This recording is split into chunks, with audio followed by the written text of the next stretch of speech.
Muito boa tarde, gente boa. Está começando o Globo Esporte. É hoje, hein? Fluminense vai decidir vaga na semifinal da Conmebol Libertadores contra o Olímpia lá no Paraguai. Já, reportagem especial com o grande ídolo tricolor, o Romerito. Mas antes, gente, notícias do Vasco, que vai continuar sem receber público em São Januário.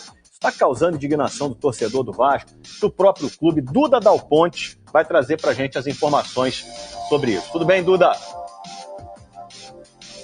Oi, Escobar, boa tarde para você, para todo mundo que acompanha o Globo Esporte. Pois é, o Vasco recebeu com indignação a decisão da Justiça de manter São Januário fechado e por isso marcou para 1h30 da tarde uma reunião com lideranças do clube, da SAF e da torcida para unir forças e definir os próximos passos para a liberação de São Januário.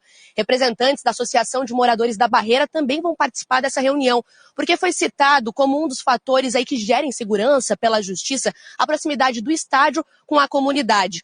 O Vasco vai recorrer dessa decisão no Superior Tribunal de Justiça em Brasília e tem conversa em andamento com o Ministério Público do Rio de Janeiro para assinar um termo de ajustamento de conduta, que, entre outros fatores, obrigaria a instalação de biometria no estádio de São Januário. O clube vê com revolta essa medida, já que só outros 3 estádios do Brasil tem essa tecnologia. E também nenhum estádio do Rio de Janeiro tem a biometria. O repórter Fábio Jupa acompanhou ontem o julgamento e conta melhor pra gente sobre a decisão. Por 2-1, a Justiça do Rio manteve São Januário fechado ao público. O estádio está sem receber torcedores desde os episódios de violência na derrota do Vasco para o Goiás no dia 22 de junho. Para os desembargadores que votaram contra o recurso do clube, não há como garantir a segurança dos torcedores até que seja feita uma perícia técnica. Na decisão que interditou São Januário, o juiz determinou que a perícia fosse feita num prazo de 30 dias, mas já se passaram mais de 2 meses e ela sequer começou. A perita, indicada pelo juiz, pediu 90 dias para a conclusão dos trabalhos. Se esse prazo for mantido, o Vasco não joga mais com a presença de seu torcedor em São Januário na atual edição do Campeonato Brasileiro. Não quer dizer que vai demorar 90 dias. A perita pediu 90 dias, pode ser que o juiz defira ou não esse pedido.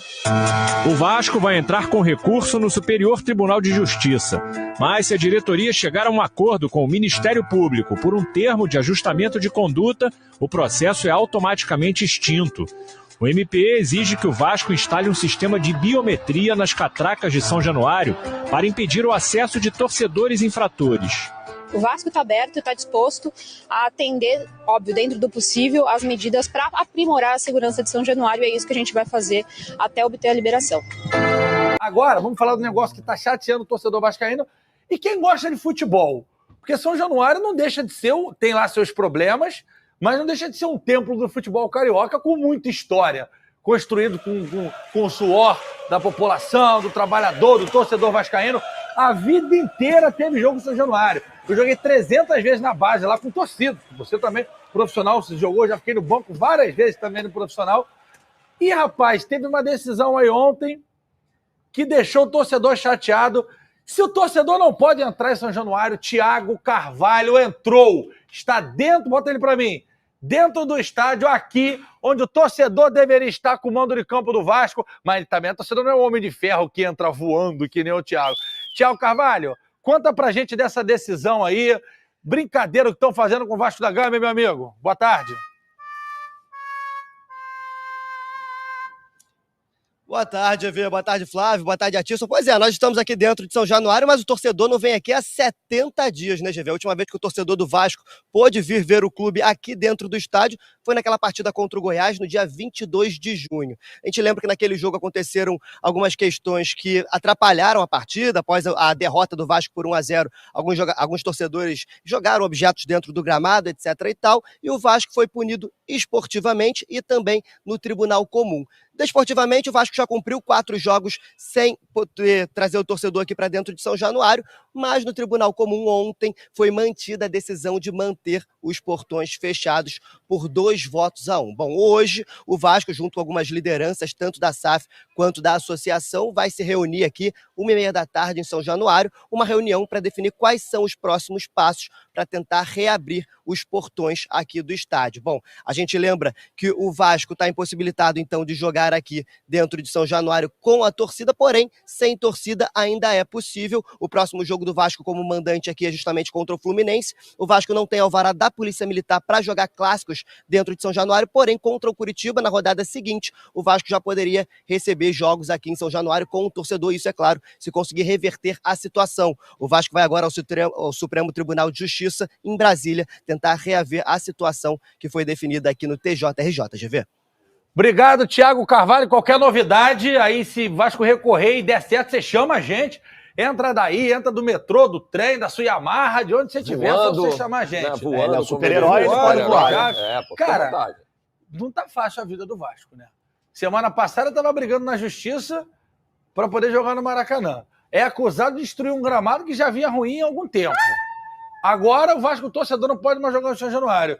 Bigode, você de tanto, parece que tem 90 anos, né? Você de tantas coberturas em São Januário, dá para entender, de verdade, deixando todos os outros argumentos de fora, focando só nesse que o que o desembargador deu.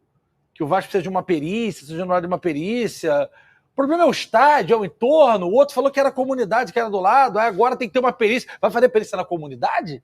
A comunidade está ali. O Rio de Janeiro é composto por comunidade. Aliás, o Brasil inteiro. Até pouco tempo tinha jogo lá. Exato. Há 100 anos inteira. Há 100 anos tem jogo lá. Agora a comunidade que não... E outra coisa. Jogo de futebol faz girar a economia, gera uma grana ali. Bar, boteco, a galera do drink, a galera da batida, da cerveja, do churrasquinho. Até o Cazé fez um negócio legal lá. Sim. E essa galera tá sem trabalhar, Tirso. Sim, verdade. É tipo um lockdown para eles. É uma pena, né? A gente estava conversando aqui, não faz sentido essa punição, né? De tanto tempo. Lógico, tinha que ser punido pelo fato do que aconteceu. Aí você agora vai trazer outros setores, outros fatos, né? Que não tem nada a ver com o problema que aconteceu dentro. Do problema que aconteceu dentro, já foi punido, pagou a punição, agora libera o Vasco de jogar, pô. É uma pena, porque o Vasco precisa do torcedor agora. O Vasco não pode ficar jogando somente sem torcida ou fora do Rio de Janeiro com a sua torcida. O Vasco precisa do torcedor vascaíno dentro do estádio ali, que isso aí é o Caldeirão. Sempre foi o Caldeirão jogar aí, sempre foi difícil jogar aí. Então, assim, hoje o torcedor precisa entender e fazer isso. Agora, não pode ser punido e a gente não entendeu o porquê, qual é o motivo. Bigode, jornalisticamente, quero o seu parecer. É uma grande covardia o que estão fazendo com o Vasco. Eu acho que não tem outra palavra. A gente falou na rádio sobre perseguição, eu acho que já saiu do campo esportivo, já saiu do campo da segurança, e eu falo entre aspas, porque todos os outros estádios do Rio de Janeiro, se a gente for observar os argumentos dados pela justiça, todos deveriam estar fechados também para o público. Porque tem confusão do lado de fora no Maracanã, tem confusão do lado de fora no Newton Santos, tem confusão do lado de fora em Volta Redonda. É verdade. E por que esses não podem? E assim, eu não me lembro o nome agora do acho que é desembargador. Eu li a entrevista que ele deu para o Globo Esporte, assim, eu não vi, porque não tem vídeo, mas eu li. E quando você lê, geralmente é difícil de você sentir alguma coisa, mas pelas palavras dele, você vê que existe sim um ódio contra São Januário, contra a comunidade que cerca São Januário, e isso é uma coisa extremamente lamentável, porque a justiça deveria ser imparcial, a justiça deveria ser justa, e não é o que está acontecendo.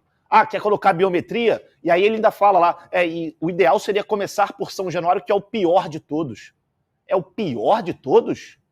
Vamos observar, vamos parar para fazer um levantamento de quantas confusões tiveram do lado de fora do Maracanã, do Newton Santos, de Volta Redonda, porque só olhar para São Januário depois que deu o problema é muito fácil, é muito tranquilo. E colocar a culpa de gente que não tem nenhum poder aquisitivo é ainda mais fácil.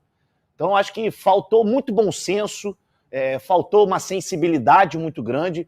Eu, particularmente, eu imaginava que isso fosse acontecer, que São Januário fosse ser liberado, mas infelizmente não aconteceu. Eu torço para que o Vasco recorra, vá a Brasília, se tiver que ir a Marte, na Lua, vai atrás. Ó, porque é um direito do Vasco jogar em São Januário com o torcedor. Foi o Tribunal de Justiça, o TJRJ, que manteve a proibição de público em São Januário, por 2-1. Aí o Vasco segue sem receber presença do público, mas pode jogar sem torcida. O Vasco vai recorrer ao STJ, ao Superior Tribunal de Justiça, para tentar reverter essa decisão. E enquanto isso, essa liminar se mantém enquanto não for feita uma perícia e uma liberação. É engraçado que é só em São Januário isso. Nos outros estados... Rapaz, teve isso lá na Vila Belmiro? Teve essa perícia Vila toda? Belmiro ficou 30 dias sem jogos, o Vasco já está no 70 dias? 70 dias, ou seja, o dobro mais 10. Não. É 30. É, isso. É, o dobro mais 10. E o Santos ainda teve a pena reduzida. O Santos teve a pena reduzida. Se eu não me engano, eram 10 jogos, 150 quilômetros da Vila Belmiro. O Santos cumpriu 4 jogos e já jogou contra o Grêmio com torcida lá e ganhou o jogo. Bom, e o que eu posso prometer para vocês é que a hora que essa decisão que o Vasco conseguir reverter, você que está seguindo os donos da bola, vou falar com o Thales, com o nosso João Gabriel, para deixar liberado, uma arte liberado, com São Januário no fundo. Você segue o Instagram dos Donos da Bola agora, que a gente vai em tempo real, assim que a decisão sair. Já ativa lá a notificação, que lá dá para notificar o sininho de postagem também, para avisar para você, torcedor vascaíno, que quem sabe quando o Payet, grande craque que foi contratado, for jogar em São Januário, o Vasco já vai poder ter torcida. Então você segue a gente lá. Com desfalque no meio de campo, técnico Ramon Dias avalia opções no Vasco para encarar o Bahia. Fala família Cruz Maltina. Se você não quer perder nenhuma notícia do nosso Vascão em primeira mão, já se inscreve nesse canal agora. O Vasco tem uma vaga no meio de campo em aberto para o compromisso diante do Bahia, no próximo domingo, 3, pelo Campeonato Brasileiro. O técnico Ramon Dias avalia as opções para substituir o volante Zé Gabriel, que vai cumprir suspensão automática por receber o 3º cartão amarelo. O Cruz Maltino trabalhou com os titulares pela primeira vez nesta quarta-feira, 30, de olho no tricolor. Zé Gabriel disputou os 90 minutos de todos os jogos sob o comando do treinador argentino. Então, a tendência é que o substituto tenha as mesmas características do atleta para proteger a zaga. Com isso, Jair e Barros largam na frente na disputa pela posição. Apesar de não ter recebido chances com o comandante, o primeiro é o favorito, por já ter feito a função de primeiro volante. Já o segundo, corre por fora, por ter ficado afastado dos gramados durante mais de um mês se recuperando de lesão. Ele vem sendo relacionado nos últimos 4 jogos, mas ainda não foi acionado. Fique atento, pois te atualizo a qualquer instante com as últimas notícias do nosso gigante da colina. Até a próxima!